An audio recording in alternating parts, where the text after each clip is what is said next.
Well, the Detroit Tigers take down the team with the best record in all of baseball. Let's talk about it all today on Locked On Tigers.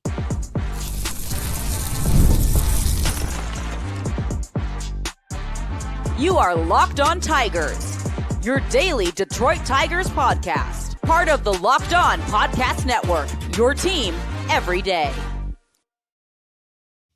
What is up, everybody? Welcome back to another edition of Locked On Tigers. I'm, of course, your host, Scott Bentley. Today is Tuesday, April 22nd, 2025. Thank you so much for making Locked On Tigers your first listen every single day. We are free and available wherever you get your podcasts, including YouTube, part of the Locked On Podcast Network, your team every day. Today's episode is brought to you by FanDuel. Right now, new customers can get $250 in bonus bets when your first $5 bet wins. Welcome in, welcome all. Happy Tuesday. The Detroit Tigers take down the MLB leading San Diego Padres by a score of 6-4 at Comerica Park on Monday night. Absolutely beautiful. The Detroit Tigers are now 14-9. That is, I think, tied for the best record in the American League. It sure is. The Detroit Tigers on April 22nd are tied with the Yankees for the best record in all of the American League. They've won 4 of their last 5 ball games and are still in sole possession of first place in the American League Central. This was such an awesome win. My first thought it was bang. I think that was. I also was dual screening Detroit basketball, baby. Okay, first playoff win since 2008. The last time the Pistons won a playoff game, I was in elementary school. Okay, let that sink in. Open the door. Let that porcelain sink in. So I was just really fired up for this ball game, and this was such a great win. April in the D, you're feeling the vibes of the city. The Padres, as I've already said like 8 times, best record in baseball, and Detroit was really applying pressure throughout the entire game, and they really took it to them all game. Now, we'll talk about some of the shortcomings later on in the game. This ended up being a 2-run ball game when it probably should have been a little bit larger even of a margin of victory, but I'm not going to get too greedy against a team of the Padres caliber over there in the Tigers' opponent, obviously. But this was a really impressive win. And now you are set up really nicely to take a series against the Padres with a ton of injuries to your name. They didn't have Kerry Carpenter on Monday night, and yet offense looked pretty darn good throughout most of this ball game. So this also, to put a bow on my first thought, which has really just turned into my first string of thoughts that could be anything from 1 to 52 thoughts. This is just how they have won games this year, and I really, I kind of like see the vision, to be honest. Like their mindset has been bounce on the opponent early, right? Attack, be really aggressive. And I don't mean really aggressive, meaning like swing and everything. They actually took a lot of pitches and drew a lot of walks early on, especially in this ball game. But my point is they are trying to score early because they trust their starting rotation and their bullpen wholeheartedly. The mindset is just get us a run or two, and the pitching will do the rest. And it's worked. And again, there's still a couple of things. There's still questions about how good this offense is going to be over the course of 162. And B, and far more importantly, so far this year, this offense has legitimately been one of the better offenses just in terms of run production in the American League, which I don't think anybody was expecting, but here we are. So that's why they are tied with the Yankees for the best record in the AL. And they're only a couple games back from, the Padres and the Dodgers for best record in baseball. It's because of that. It's because they have the pitching to hold on to any lead. They also have the pitching to limit any deficit, which is something that if you're an everydayer, I appreciate you, but you are getting tired of me say like that. That's my favorite part of this bullpen is the fact that they, again, aside from the importance of holding leads, they do not allow deficits to grow. Oh no, the starter's getting pulled. We're down 3 runs. Well, guess what? You have X amount of innings, however many innings are left in the game, to get 3 runs because that's what it's going to be after the 9th inning ends. That's what it's going to be the rest of the ball game. So what went right? If you haven't already been able to tell kind of where my mindset is, I'm going with the bullpen first and foremost. 0 earned runs for the pen, and it wasn't even like the I guess you would call it like the A+ bullpen, right? And that's not me like throwing shade at the guys that went out there, but this wasn't even like, hey, we're going to throw out all of our best relievers in this game. This was Brant Herter, Brennan Hanafy, and then Will Vest. Will Vest is part of the A team. The A team. Will Vest is a part of that that side of the bullpen. That's, you know, one of the highest leverage relievers on the team. But Herter and Hanafy, I would argue, aren't on a consistent basis at least. And I think that is really the testament to AJ, where he has, outside of Kenta Maeda, every single reliever that is in that bullpen, he has them completely bought in and sold on. I don't have a, hey, this is the bullpen we use when it's a 1-run lead. These are the guys we use when it's like a blowout, whatever. Everybody, again, except for Kenta Maeda, is a high leverage reliever for this team, and you best be ready when your number's called.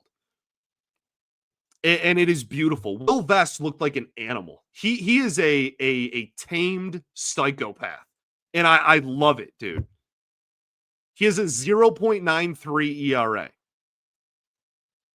Obviously, Tommy Kahnle has been like the save situation guy so far on a consistent basis. Will Vest can be that any night you need him to. Got his 2nd save of the year in this ball game. They blanked the Padres, and Montero got popped. Montero got through 4 1/3. Through 4 full innings. From the middle of the 5th through the end of the ball game, the 16-6 at the time, now 16-7 San Diego Padres scored 0 runs. Shout out this bullpen, baby. Shout out this pen. They make me feel some type of way. Offensively, you had great performances, though, and that should not go unnoticed and overlooked. 6 runs in the first 3 innings, 2 runs apiece, exactly, in each of the first 3 innings for the Detroit Tigers. Gleyber Torres goes 3 for 5 with 2 RBIs. I didn't like slander him yesterday. That's far too dramatic. But I pointed out that he struggled over the weekend and really hasn't hit for power at all. Still didn't hit for power in this game, but I don't really care. He went 3 for 5 with 2 RBIs in a game in which the Tigers won by 2. He can do that all season, and I will be thrilled and never complain about his power numbers ever again. He's such a cool asset to have at the top of the lineup too, just because he's dang near impossible to strike out and he's not afraid to draw a walk. Having somebody like that's just a really tough at bat, kind of a grinded out AB to lead off your team. And because there's most of his hits so far have been singles, it's a guy that you can then apply pressure on the base paths as well. Not that he's a big stolen base threat or anything, but just having someone in the field to apply that pressure to the opposing team is something nice too. So shout out Gleyber. Let's talk about the rest of the offensive standouts. Then we will talk about what went wrong. And we have so much stuff to talk about. Your head is going to spin. Okay. We'll do that right after this. Got to talk to you today about our friends over at FanDuel. The NBA playoffs are here, and the Detroit Pistons have won an NBA playoff game for the first time since 2008. You can join in on all the fun with FanDuel. It is giving new customers an incredible way to get in on all of the NBA playoff action. Right now, when you join FanDuel and place your first $5 bet, you'll get $250 in bonus bets if your bet wins. I love how FanDuel makes betting easy, whether it's picking my favorite team or diving into player props, from three-pointers to steals to assists. FanDuel has so many ways to bet on your favorite player props. Plus, after the game tips off, you can even combine live prop bets into a same game parlay for your chance to win big. So don't miss out. Go to FanDuel.com to claim your $250 in bonus bets today. All right, everybody, welcome back here. Segment 2, Locked On Tigers. Appreciate y'all for tuning in, as always, making us your first listen every single day. Shout out to the everydayers that do tune in every day. And we will, of course, be back tomorrow recapping Game 2 against the San Diego Padres here, talking about anything else that happens in the Tigers organization. We have a ton to talk about once we get to stuff, but for now, we're talking about this offense that put up 6 runs in the first 3 innings of this ball game. Riley Greene, 1 for 4 with a walk and an RBI. We'll take it. Given how he's looked lately, we'll take it. Okay. Hopefully a sign of things to come. Need him to start lifting the baseball a little bit more.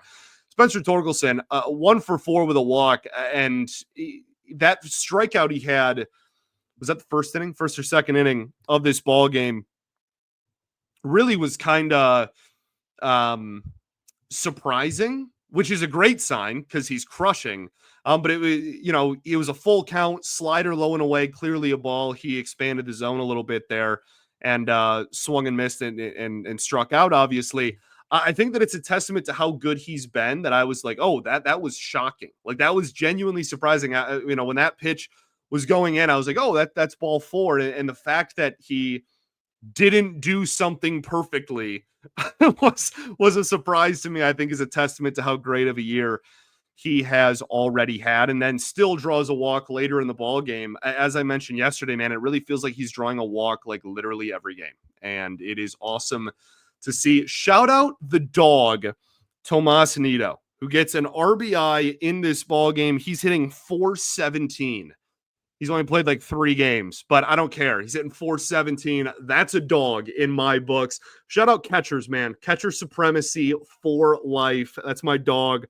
My ride or die there, Tomas Nido. Obviously, he's going to get sent down the second that Jake Rogers is healthy again, but just really cool to see any production from Nido. Nido's a guy that's, around 30 years old, journeyman, 4A player, spent most of his career in the minor leagues, and his major league hitting numbers are pretty much non-existent. OPS in the 500s, like, he is what he is, and that's a good organizational depth catcher. And the fact that he is producing for this team is beautiful, man. Shout out catchers. Shout out Tomas Nido. The story of this game, I think, offensively, just really goes back to Zack McKinstry yet again.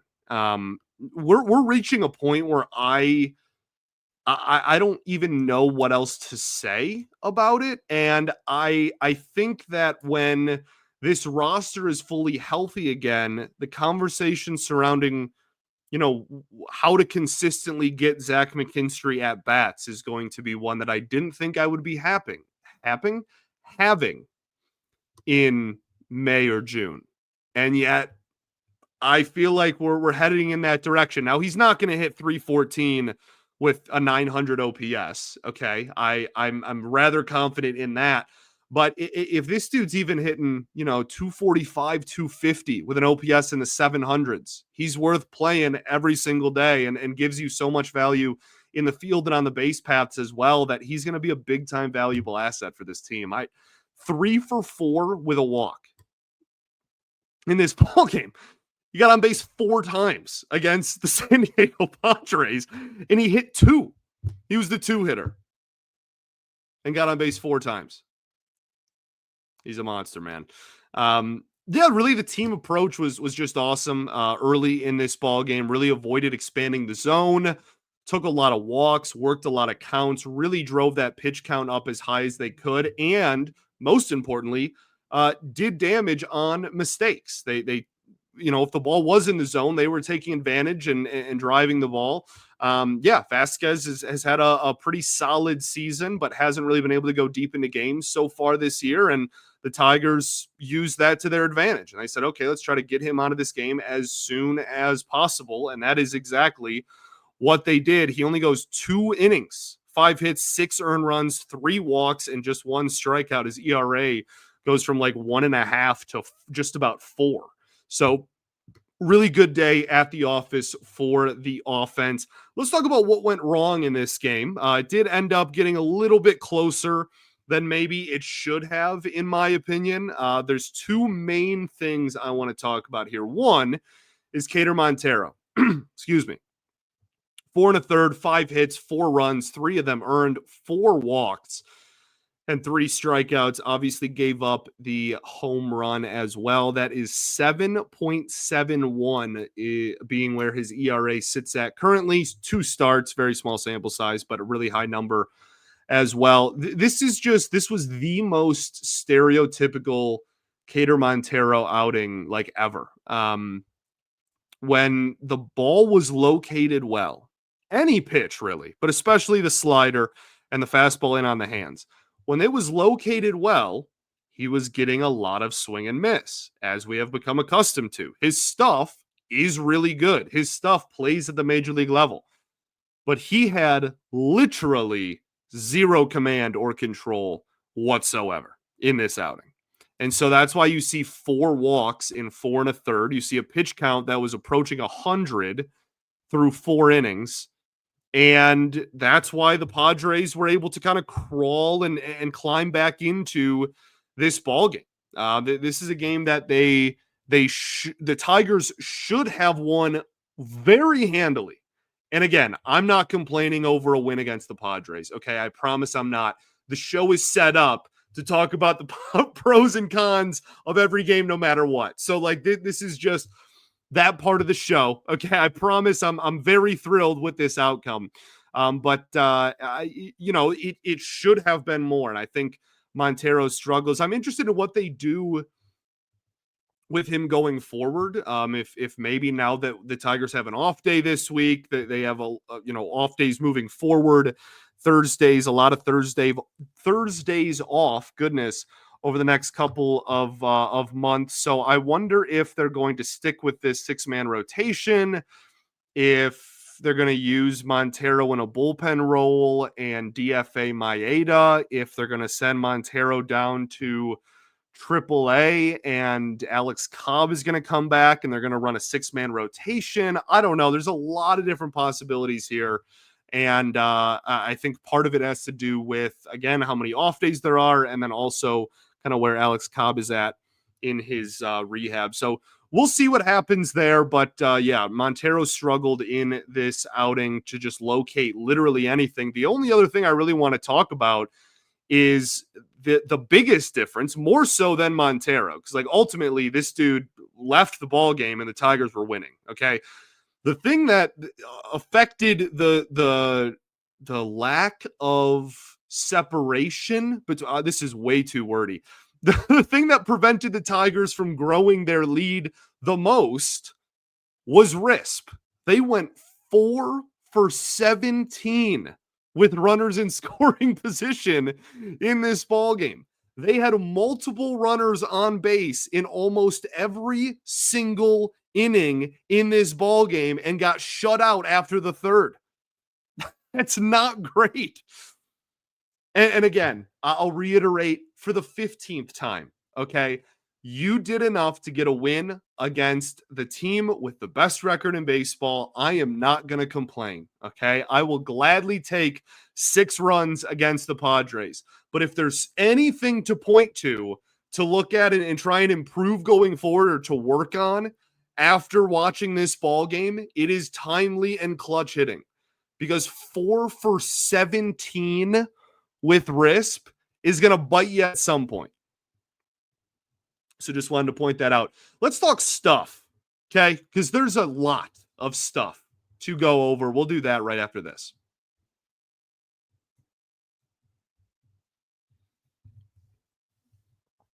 All right, everybody, welcome back. Your third and final segment of Locked On Tigers. Appreciate y'all for tuning in. As always, stuff. The beautiful, beautiful, everyone's favorite segment, stuff. We had our first cross-up of the year. That's always exciting. Frustrating from a catcher's perspective. I can tell you firsthand. I used to have to do the the white nail polish sometimes to really make sure that my pitcher was getting the signs that I was throwing down. We, notably did not have pitch com.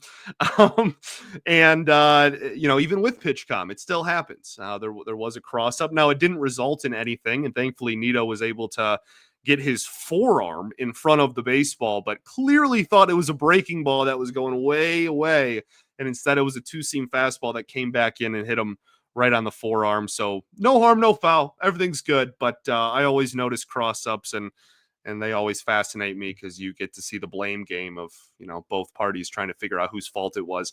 One of the things that kind of irked me in this game, and I didn't think it was a big enough deal to put it in what went wrong necessarily. However, I felt like the Tigers were really slow in turning double plays in this game. Am I alone in that? Like, am I a loser for thinking that? Is that me being like way overly critical and being a jerk? Like, there was like at least two I can think of off the top of my head, if not three, ground balls hit to Sweeney that were right to him. And it just felt like it took a while to get the ball out of the glove, and Glaber, for everything he's done offensively for the Tigers in his, 1 month stint in Detroit so far, is obviously not known for the defensive side of the ball. It really looked like they were slow and they were leaving outs on the board. And when you have, a very, very good team in a really close game that's kind of back against the ropes there, you need to get out of those innings as quick as possible. So that's something that, we'll talk about Javi in a second, but really makes you kind of appreciate Javi in the infield. That doesn't mean he's worth the contract. That doesn't mean he's, et cetera, all the other things I have to say whenever I compliment Javi in any capacity. But it's, faster turns, maybe. Let's twist it. Why not? So the other thing off the field I want to talk about, Parker Meadows was throwing a baseball in the outfield pregame. That's beautiful, folks.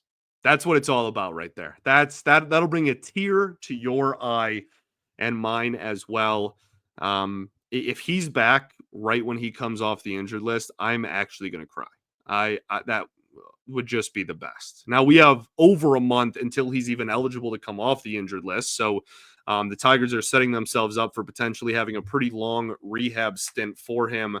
There's a certain amount of games that you can go down for a rehab assignment as well. So we'll keep that, obviously, keep an eye on that very closely. Vierling looks like he's close to a rehab stint as well. Hasn't played in a while, so we'll see how quickly he moves up too.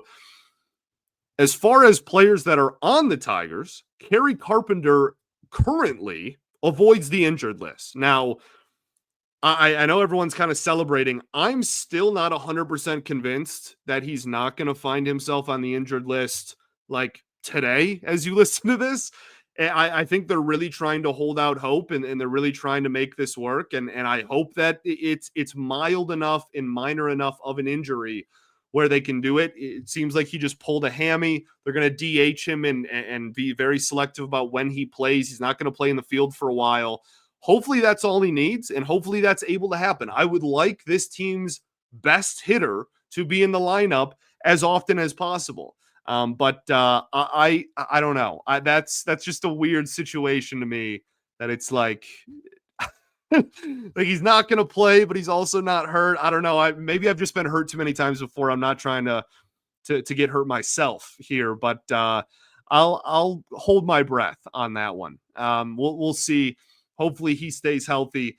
There was a roster move, however, and this was the big surprise. So Jace Young called up to the major leagues, and Kerry Carpenter not on the injured list. Ryan Kreidler gets optioned to AAA. So we'll start with Jace Young here. I thought in this game, 2 walks we'll gladly take. And he had a throw from third base in this game that I watched and said out loud, wow, like that was maybe the best throw I've seen from him. So that was really impressive. In the minor leagues so far, he has had a lot of walks. I think he has more walks than strikeouts. It's really close. either way, about the same, and about as many walks as games played, if not more walks than games played down there as well. Some decent power shown too. The average isn't great. He's hitting like 230, 235, 240, something around there. But he's getting on base at over a 40% clip, and he's hitting the ball hard when he does make contact. He's always going to have decently high strikeout numbers. If you can get some power and get some walks in there, it'll be worth it, assuming he's, a serviceable third baseman on top of that. But we'll see. I mean, this is, last year he got called up, didn't showcase any power whatsoever, but had the wrist injury. Hopefully now that he's fully healthy, presumably fully healthy, as far as I know, fully healthy. Hopefully he can maybe tap into that power a little bit, because having someone who can even hit like 15 plus homers down there in that bottom half of the lineup would really go a long way if he's drawn walks at a decent clip as well. So we'll see what happens, but got to start immediately and got on base twice. So we will gladly take that. When it comes to Ryan Kreidler, it is, I had some people ask me like why this move happened, in the sense of like, was this a defensive thing? Is somebody coming back from injury? Is someone hurt that we don't know about? Like, et cetera, et cetera. This was simply the Tigers no longer being able to justify Ryan Kreidler's offense anymore. And as I say all the time on this show, an organization will tell you how they feel about a player if you just listen. Ryan Kreidler just got optioned to AAA when the Tigers literally do not have anyone else that can play center field on the roster. Javi Baez is going to be the center fielder, along with obviously a few innings here and there of Riley Greene. Javi Baez played center field today. So like that is the Tigers' opinion of Kreidler's value to this team. That like he is such an automatic out at the plate, unfortunately, so far this season, that it is not worth him being the only person that can remotely play center field.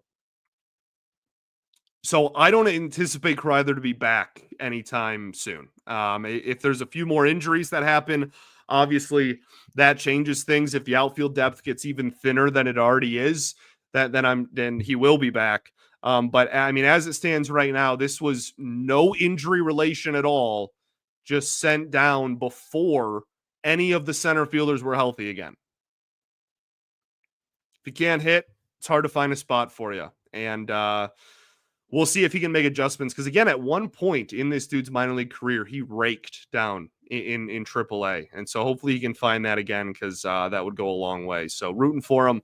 We'll see what happens there. As far as what does center field look like the rest of the way, I really do think it's Javi and Riley Greene. I don't until either Winfield Perez, Matt Bierling, or Parker Meadows are all healthy. Not all healthy. If until one of them is healthy, I guess you can kind of throw like Akil Badu, done with rehab assignment, but like how. I guess you can kind of throw him in that mix as well if he's hitting well enough. But like I truly think it's just Javi and Riley Greene, which is crazy. I actually thought Javi looked pretty solid. He had one play that I think that ball that he let bounce, that if he really wanted to, he could have made a play on that and maybe dove for it and tried to lay out. But I'm not going to get mad at him for playing a little bit conservative in his like first start in center field in his major league career. I thought he actually looked pretty instinctive and pretty like good reaction time, good, play, good angles and everything. I thought he actually looked pretty darn good out there. And that's that's the impressiveness of Javi, man. And that is we hope we can bottle that up and get a couple of years of good Javi. Because the dude knows how to play ball. It's just a matter of actually like doing it. It's one thing to know how. It's another thing to put that to action, obviously. Great game. Now you're set up. You took game one. The Tigers have been really good at taking the first game of series so far this year. Jack Flaherty against Nick Pivetta is tonight on Tuesday as you listen to this. Pivetta's had a fantastic year so far. coming off of a really solid year for the Red Sox as well. So we'll see what happens there. And then game 3 is Reese Olson versus Kyle Hart, who I think the Tigers might be favored in that game. Kyle Hart has not had a very good year, and it's not an outlier in his career. So like and the Tigers are at home. Depending on what happens with injuries and whatnot, who plays, I think you might be set up pretty darn well the rest of this series. And that's super, super exciting because the Padres are super, super good. Thanks for making Locked On Tigers your first listen every single day. Shout out to the everydayers that do tune in every day. We will, of course, be back tomorrow recapping game 2 against the Padres. Peace and love. Going to therapy's dope. Detroit basketball. And I will see you all tomorrow, baby. Go Tigers.